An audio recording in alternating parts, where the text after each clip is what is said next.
In 1984, a young doctor in Australia picked up a beaker of cloudy liquid, swimming with millions of live bacteria, and he drank the whole thing.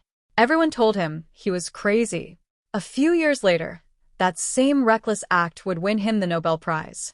This is the story of the man who made himself sick to save millions of people. Start with the thing he was trying to fix. A stomach ulcer is exactly what it sounds like.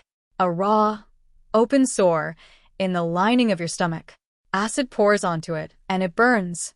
People with ulcers live with a gnawing pain that flares after every meal, that wakes them at night, that never really goes away. It is miserable. And back then, it was everywhere. And every doctor knew exactly what caused it. Stress. A hard job, a bad marriage, spicy food, too much acid in a churning stomach. The cure was to calm down and take something to soak up the acid. This was not a fringe idea. It was written in every textbook, taught in every medical school. If you had an ulcer, it was more or less your own fault. And there was a good reason everyone was so certain. Your stomach is a vat of acid strong enough to dissolve a piece of steak. The logic seemed airtight. No living thing could possibly survive in there. A germ, a bacterium, anything alive would be melted in seconds. So the idea that an ulcer might be an infection caused by a bug was simply laughed out of the room. Here is the uncomfortable part. The acid pills worked, sort of. They masked the pain, but they never killed the cause, so the ulcer always came back, which meant the same patient bought the same pills, month after month, year after year. Treating ulcers forever was a fortune. Actually curing them was not on anybody's to-do list.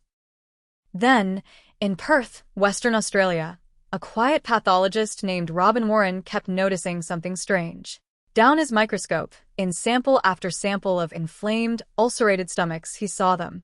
Tiny curved bacteria, like little spirals, sitting right there in the stomach lining. The same place everyone swore nothing could live. He could not unsee it. Most doctors ignored Warren, but one young physician did not. His name was Barry Marshall, and in 1981 he sat down to look at the slides for himself. The two of them, a pathologist and a restless young doctor, started gathering biopsies. Patient after patient with ulcers had the very same little spiral bug. The pattern was undeniable. This is the suspect. A bacterium they first called Campylobacter, and later renamed Helicobacter pylori. Look at its shape. It is a tiny corkscrew, with whip-like tails called flagella. It does not float helplessly in the acid. It swims. It drills down through the mucus into the stomach wall and hides where the acid cannot reach. It was built to live in the one place no one thought to look. So Marshall stood up at conferences and said it out loud. Ulcers are an infection. You could cure them with antibiotics. And the room laughed. Senior doctors folded their arms.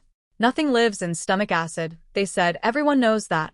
He had the evidence, but it crashed straight into a wall of certainty.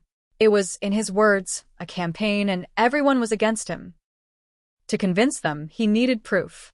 He needed to give a healthy subject the bug and watch an ulcer grow. But he hit a dead end. He tried infecting animals, and it did not take. And he could not deliberately infect a patient, because no ethics board on earth would let a doctor make a healthy person sick. The proof he needed was locked behind a door he could not open. And then he realized something.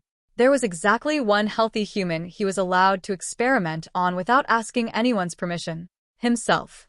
If animals would not work and patients were off limits, he would become the patient.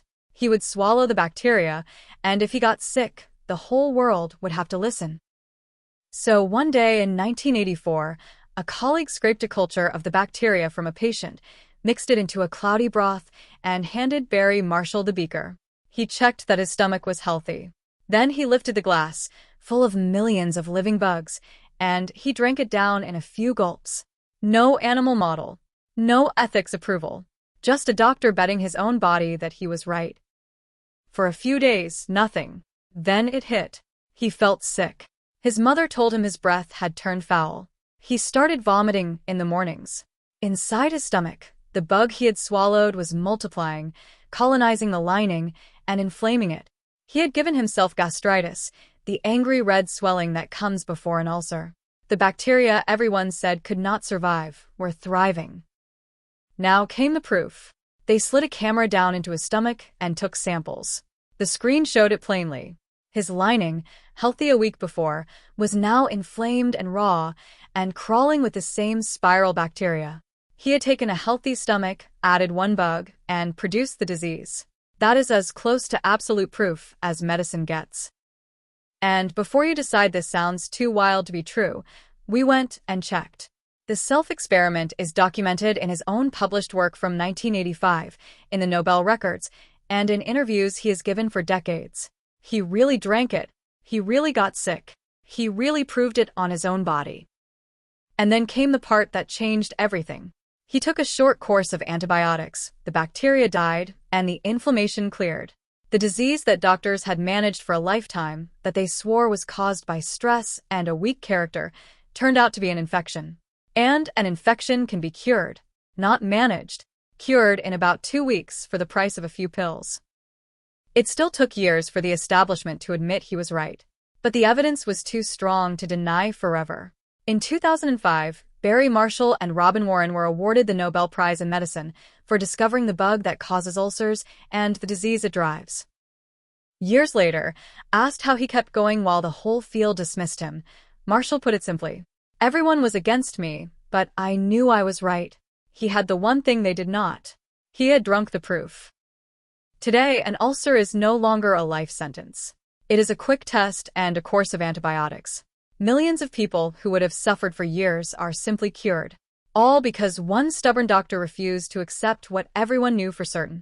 The next time the experts all agree something is impossible, remember the man who drank the bug and proved them wrong. If this one stuck with you, subscribe. There is a new hand-drawn story every couple of days, and I am really glad you are here.